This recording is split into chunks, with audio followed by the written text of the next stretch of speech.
It's interesting how many big high-tech companies were started by two friends, like Hewlett and Packard, or Google's Larry and Sergey. Well, Microsoft was too. Bill Gates co-founded his company, one of the most important and successful in American history, with his high school buddy, Paul Allen. Today, Allen is known more for his mega yachts and palling around with Brad and Angelina than for his revolutionary ideas in the company's early years. But as we first reported in April, Paul Allen has written a memoir called Idea Man, in which he gives an account of those ideas. But he also draws a dark portrait of his fellow co-founder and lifelong friend. As Allen writes, he was too angry and proud to tell Gates point blank, quote, "Some days working with you is like being in hell." The story will continue in a moment. You describe Bill Gates in very harsh terms. You describe him as being quite abusive. I mean, it's not a pretty picture. I felt like when I wrote it, I should just tell it like it happened in an unvarnished way, warts and all. You know, here he is doing such great work. He's almost a saint now. And it seems like an odd time to write an unflattering portrait of him. The timing had nothing to do with the many wonderful things that Bill has done. But the timing was because I wanted to see if I could do it and hopefully be alive to see it published. No wonder he was concerned. When he started the book in 2009, he had stage 4 lymphoma. The book goes back to the beginning. This is a picture of Allen when he was 15 and met a boy at his private school in Seattle, 2 years his junior, named Bill Gates. There's the machine room. You can see the machine room in there. This video shows the two buddies revisiting an old computer lab where they used to feed their obsession with programming. You lift me into one of those huge garbage bins. Bill and I would actually dive in the dumpsters to try to find listings of the secret inner code of the operating system and try to figure out how it worked. That's how passionate we were. They both became crack coders, but early on, Allen emerged as a creative dreamer, Gates a cold-eyed pragmatist.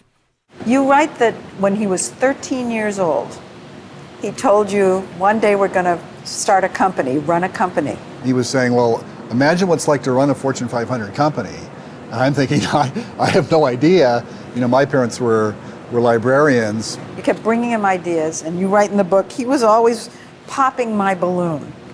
Yeah, that's right. I mean, I would have, 10 ideas, and he would kind of pick them apart one by one. One of Allen's ideas Gates didn't shoot down would lead to the personal computer revolution and launch Microsoft. It was 1974. He was a college dropout working in Boston, and one day he spotted a magazine announcing a new small computer called the Altair. He ran to show it to his friend Gates, then at Harvard. I said, here, look at the magazine. This is the computer we've been waiting for.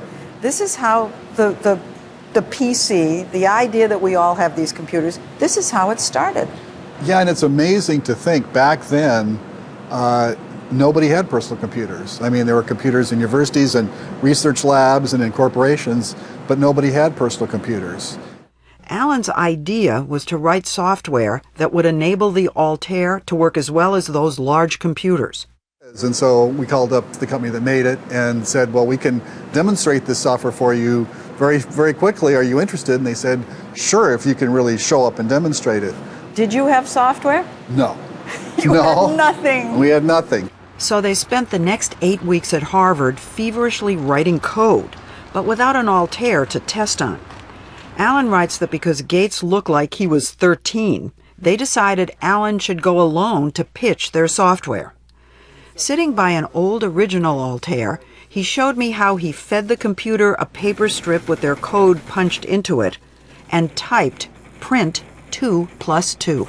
And then I hit return, which is the same thing. And lo and behold, it printed 4. And a wave of relief surged over me because I almost couldn't believe it had worked the first time. So that night I called Bill up and I say, Bill, yeah, it's unbelievable, it worked. And we were just over the moon. It was the beginning of the age of a computer in every home, on every desk. Almost overnight, people started buying these small computers, and their software was in high demand. In 1977, Gates was even interviewed on a TV show. There's a lot of people who are forecasting that there'll be software stores just like there are record stores today, and that there'll be thousands and thousands of those. And I think I'd have to agree with that. Allen writes that Gates had a rare gift for programming. He was also the shrewder businessman. From the beginning, he demanded a larger share of the company, 60%, and then more.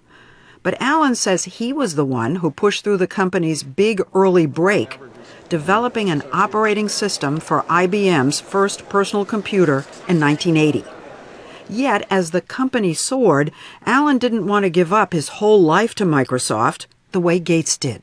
Well, I've always had so many different interests. But do you think he came to think that you weren't working as hard as he was, and it became a source of resentment with him? Well, I think he was always pushing people to work as hard as they possibly could. You included. Maybe me more than everybody else. You describe Bill in this period, and actually throughout, as tough, a taskmaster. You talk about his yelling, screaming. There was a lot of yelling. You guys never understood. You never understood the first thing about this. A 1994 CBS News profile got a sample of Gates's management style, which Allen describes as browbeating and personal verbal attacks. That's ridiculous. I'm not using this thing. No. Somebody's confused. Somebody's just not thinking. I mean, there's no way. We'll figure it out. You had to fight back intensely to stand your ground and make your position and your convictions expressed. But he didn't like to back down. So these fights would go on, you said. They could go on for hours. Oh, yeah. That's right. We're just screaming at each other for hours? And it's exhausting. It's exhausting, but that was Bill's style. Allen was miserable and felt he was being marginalized. And then things got a lot worse. He got cancer. One night he passed by Gates's office and overheard him talking with Steve Ballmer, who'd been hired to help run the company. What were they saying? They were basically talking about how they were planning to dilute my share down to almost nothing. And it was really a shocking and disheartening moment for me. And you were sick. Well, I think I was still probably in the middle of radiation therapy. He burst in and interrupted them. He says they were trying to cut him out and rip him off. And of course, Steve came over to my house later that night to apologize. He did? He did. But Bill didn't come. No, he sent Steve. He sent Steve. It wasn't Steve. He sent Steve. Well, Steve's the one who came. Shortly after, Allen left, but he got to hold on to all his shares. It's hard to feel sorry for him. He was 30, cured of cancer, and owned nearly a third of Microsoft. So you built this building. Yeah, this is... After the company went public, Allen became one of the richest men on Earth, at one point worth an estimated $40 billion. Gates would spend another 2 decades running Microsoft, launching Word, Windows, and Explorer. Thank you. And once he retired, he devoted himself to eradicating global disease and improving education. Allen has spent his wealth on a hodgepodge of many interests. For instance, he plays electric guitar, so he has his own personal rock and roll band to jam with. And he bought Jimi Hendrix's Woodstock guitar for $750,000. He likes science fiction. He subsidized an antenna farm listening for aliens. An avid reader, he showed us a Shakespeare folio he keeps at his estate. You became the owner of the Seahawks. He likes football. He bought an NFL team. He likes basketball even more. He also bought an NBA team.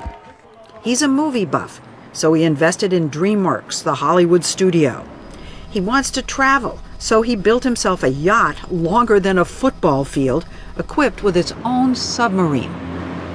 He has spent over $1 billion on philanthropy, including building an institute to study the brain. And like Gates, he's pledged to give most of his money away to charity. Now, he got married. Right. You never got married. Not yet. Not yet. I'm still optimistic. I still believe I'm going to meet somebody, and that's going to happen. But You want to. I want to have a family. But he's often described as a recluse. Each of them has about. Something struck me when he showed us his collection of vintage warplanes. I get this Howard Hughesy feel with the planes, Hollywood. Do you think about that ever? Well, I hope I don't end up in a cinema by myself watching I Station Zebra over and over again. I think I've got such a diverse set of interests: movies, aviation, technology. Howard Hughes. Teams. Well, I don't know if Howard was involved in sports teams, but Alan's diverse set of interests also led him to invest in over 100 business ventures. Most of them were poorly managed or ahead of their time, so they flopped. And he slid from being the third richest man in the world to 57th. Were you just too early? Or was it that you really needed a Bill Gates and didn't have that other person to push it through? Look, at the Microsoft days, you had some great ideas and some great execution between me and Bill and many other people. You know, in technology, most things fail. Most companies fail. But I had some whoppers. Some of his whoppers, however, produced numerous patents. Last year, in a move that angered Silicon Valley, Alan sued several giant companies, accusing them of infringing on those old patents. Who were you suing? Oh, it's a long list. AOL, Apple, eBay, Facebook, Google, Netflix, Office Depot, Office Max, Staples, Yahoo, and YouTube. Right. How do you argue that you had something to do with Google? It just seems so outlandish or kind of wacky. Look, Microsoft and Google, all these people have patents of their own. They all enforce patents. They all charge other companies for patents. And all I'm trying to do is get back the investment that I made to create these patents. We kept hearing that what he's really trying to do is gain recognition as a tech visionary. But with his book, Idea Man, he's being branded a bitter billionaire. What's your reaction to people saying it's kind of a revenge book, a bitter book? It's not about that. I just felt like it's an important piece of technology history, and I should tell it like it happened, and I hope people understand and respect that. But for all the bad feelings Alan writes about with Gates, near the end of the book he reveals something that happened when he got cancer a second time in 2009. And Right. he came to see you, he comforted you when you were sick. Right. Bill came, here to my house multiple times, and we had some great talks. And there's a bond there that can't be denied, and I think we both feel that. Even after the book? I know he's read the book. Right. No, I'm sure at some point we'll sit down and talk about the book, which we haven't done yet. You'll have a screaming match. Well, I don't know about screaming, but I'm sure it'll be a heated discussion. Do you think there's any reason that you're going to have to apologize to him now? I don't think so. We asked Bill Gates for a comment, and while he declined, he has said that the founding of Microsoft was an equal partnership, and Paul deserves more credit than he's often given.